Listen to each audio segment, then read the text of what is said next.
Namaste, my name is Ayush Mudgal. I am from Faculty of Law and Governance, Jyoti Vidyapeeth, Women's University, Jaipur. This is Company Law Session 1.2 Continue. The name of session is Formation, Incorporation and Registration of a Company. जैसे कि पिछले lecture में हम discuss कर चुके हैं company की nature किस किस प्रकार की होती है, कंपनी के काइंड्स हम डिस्कस करेंगे, बट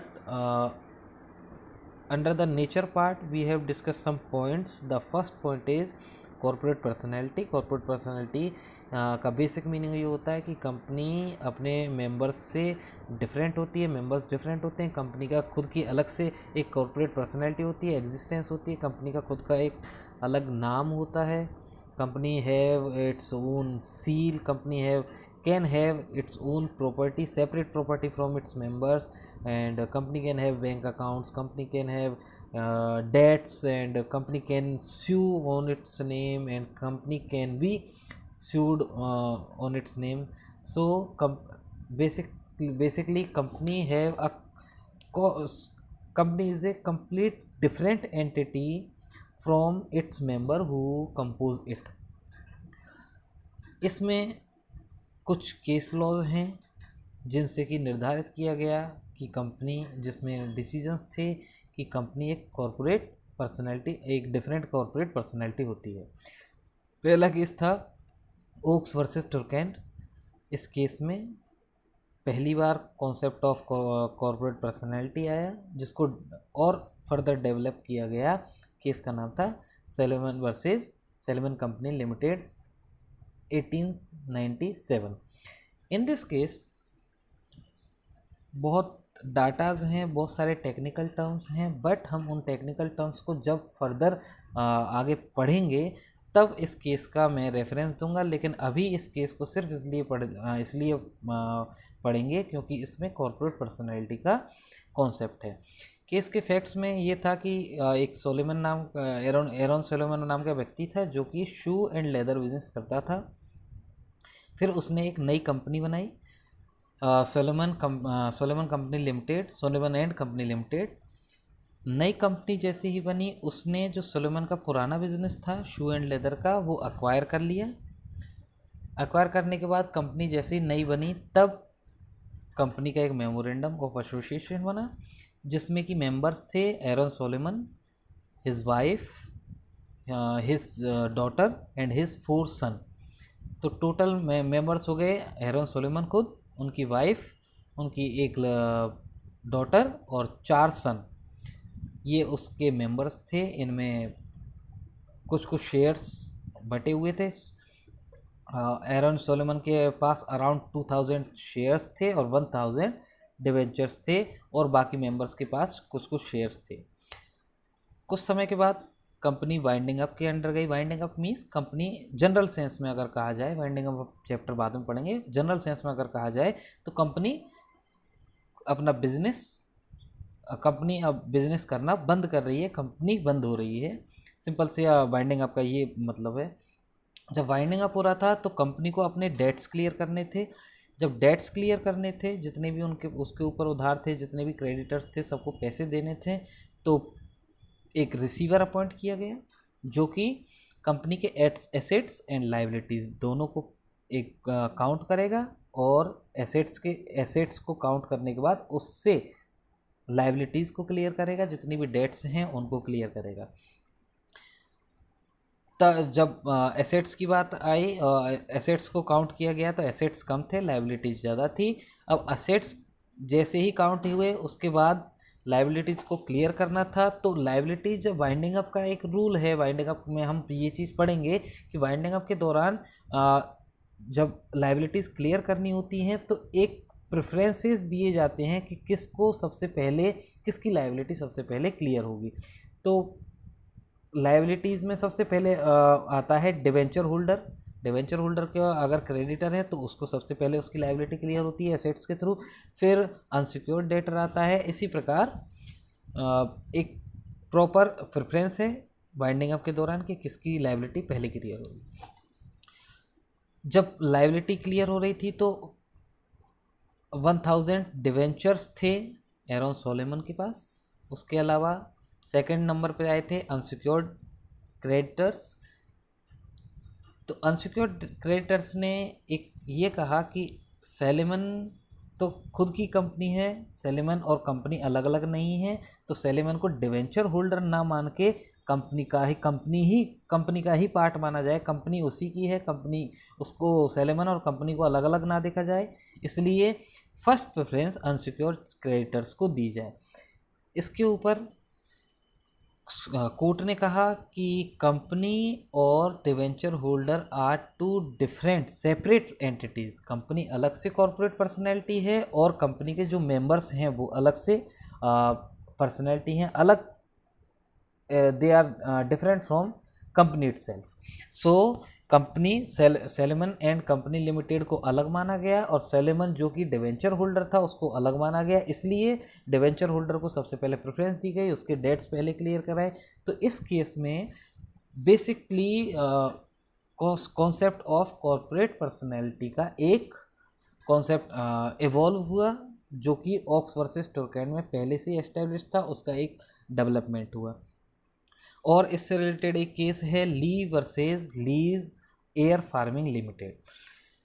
इस केस के फैक्ट्स ऐसे हैं कि सबसे पहले एक व्यक्ति था ली, जो कि एक एयर फार्मिंग, उसने एक कंपनी बनाई एयर फार्मिंग लिमिटेड, जिस कंपनी में उसने अपने आप को अराउंड 99% शेयर्स खुद ली के नाम पे थे। और ली ने उस कंपनी को जैसे ही कंपनी बनाई तो मेमोरेंडम ऑफ एसोसिएशन में उसने अपने आप को मैनेजिंग डायरेक्टर अपॉइंट किया और कंपनी का चीफ पायलट भी अपॉइंट किया। But after some time company के जो एयरप्लेन था वो क्रैश हो गया, उसमें ली की डेथ हो गई। तो ली की जो वाइफ थी, विडो थी, उन्होंने कंपनसेशन मांगा, क्योंकि वाइकेरियस लायबिलिटी के दौरान, वाइकेरियस लायबिलिटी का आप कॉन्सेप्ट टॉट्स में पढ़ चुके हैं, उसमें मास्टर सर्वेंट रिलेशनशिप होता है। अगर किसी भी सर्वेंट को अंडर कोर्स ऑफ एम्प्लॉयमेंट में कुछ भी हो जाता है तो मास्टर लायबल होता है उसको कंपनसेशन देने के लिए। तो इस केस में ली को सर्वेंट, एज ए सर्वेंट माना गया। वाइफ ने बोला कि ली एज सर्वेंट था कंपनी का, Lee Air Farming Company Limited company है और मिस्टर ली अलग से एक सर्वेंट हैं। सर्वेंट को ड्यूरिंग कोर्स ऑफ एम्प्लॉयमेंट में उसकी डेथ हुई है तो company is liable to compensate for him. But company court में गई, कोर्ट ने बोला कि कोर्ट में वो कंपनी ने बोला कि ली के पास 99% शेयर्स हैं तो ली और कंपनी दोनों एक ही एंटिटी माना जाए। बट कोर्ट ने कहा कि एक समय पे ली एमडी भी है और चीफ पायलट भी है, तो एमडी होने के कंपनी एक अलग से कॉरपोरेट पर्सनैलिटी है और ली, मिस्टर ली मास्टर भी हैं और सर्वेंट भी हैं।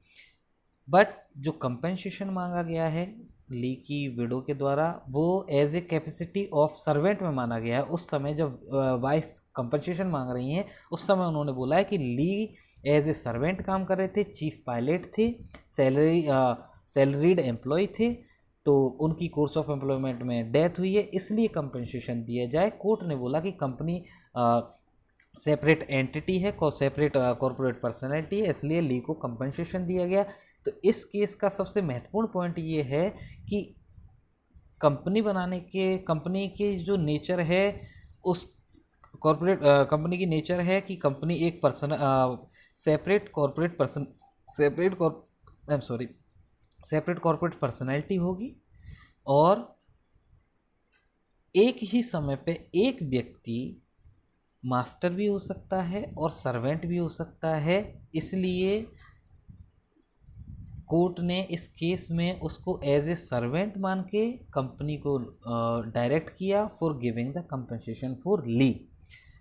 2 केस ये हुए। उसके बाद इंडिया में पहली बार इस कॉन्सेप्ट को कि कंपनी एक कॉरपोरेट पर्सनैलिटी है पहली बार यूज़ किया गया था रे Kondli T company limited case में, जो कि 1884 का है।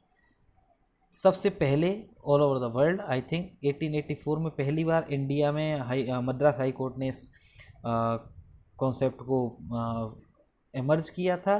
सेलेमन वर्सेस सेलेमन केस है 1897 का, बट रे कॉन्डली टी कंपनी लिमिटेड केस है 1884 का। सो सेलेमन वर्सेस सेलेमन से पहले ही इंडिया में इस कॉन्सेप्ट को लाया गया था। इसके बाद हम पॉइंट पढ़ेंगे कि कंपनी आर्टिफिशियल पर्सन होती है। आर्टिफिशियल पर्सन का मतलब क्या है, let's discuss that. Company artificial entity होती है जो कि एक प्रॉपर प्रोसेस के द्वारा जो कि मैंने बताया कि इनकॉर्पोरेशन को बोलते हैं, इनकॉर्पोरेशन के थ्रू एक बनाई गई है, क्रिएटेड बाय लॉ है।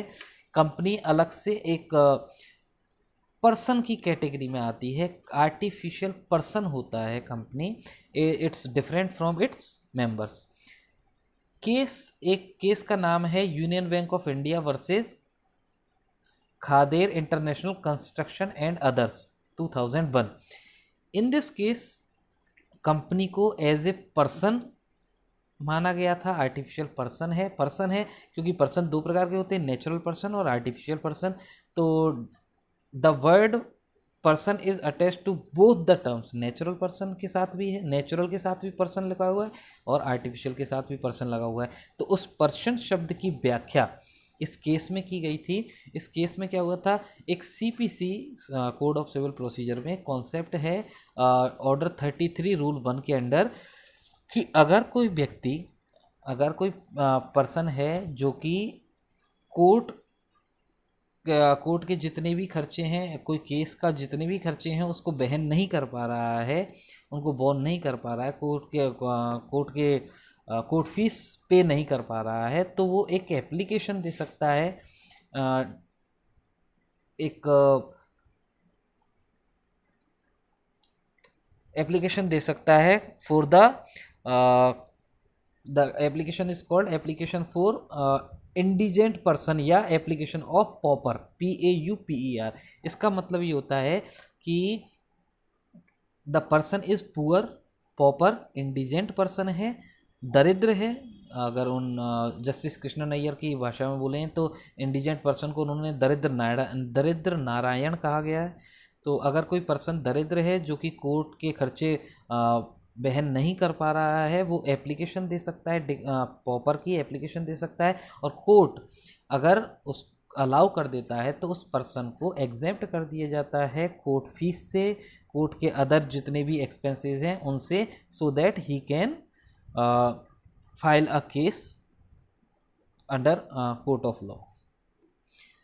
सो in that case union bank of India versus Khader international construction and others, कहा गया कि क्या इंडिजेंट पर्सन जो सेक्शन 30 ऑर्डर 33 ऑफ CPC में है उसमें सिर्फ नेचुरल पर्सन ही अप्लाई कर सकता है या फिर आर्टिफिशियल पर्सन भी अप्लाई कर सकता है। तो इस केस में कहा गया कि कंपनी जो पर्सन शब्द लिखा हुआ है ऑर्डर 33 में, उसमें आर्टिफिशियल और नेचुरल दोनों ही पर्सन इंक्लूड हैं, इसलिए कंपनी को कंपनी जो कि एक आर्टिफिशियल पर्सन है वो भी अप्लाई कर सकती है for the application of pauper. Company को भी इंडिजेंट पर्सन माना जा सकता है under CPC। So the artificial company as a artificial person में ये एक केस का एग्जांपल था। मैं एक बार पढ़ता हूँ जिससे आपको क्लियर हो जाए चीज़ें। In this case question which arose before the court was whether a company is entitled to sue as an indigent person under Order 33 Rule 1 of CPC 1908. The aforesaid order permits person to file suits under the code as pauper or indigent person if they are unable to bear the cost of litigation। जो litigation की cost है उसको bear करने में अगर असमर्थ है कोई व्यक्ति पर्सन, तो वो एक एप्लीकेशन दे सकता है पॉपर की कि मैं मेरे पास इतने पैसे नहीं है कि मैं कोर्ट की में जितने भी लिटिगेशन के दौरान जितने भी खर्चे होते हैं उनको फुलफिल कर सकूं, तो कोर्ट उसको एग्जेम्प्ट कर सकता है तो इस केस में बस यही था कि पर्सन जो शब्द है उसमें सिर्फ नेचुरल पर्सन ही इंक्लूड है या आर्टिफिशियल पर्सन भी इंक्लूड है। तो कोर्ट ने बोला the court observe that the word person had to be given its meaning in the context in which it was used, and being a benevolent provision, it was to be given an extended meaning। उस जो word person है उसको एक extended meaning दिया जाए, इसलिए thus a company में also file a suit as an indigent person. इस केस में आर्टिफिशियल पर्सनैलिटी में company as a artificial person में ये कहा गया था। नेक्स्ट हम डिस्कस करेंगे company is not a citizen in our next lecture. Thank you.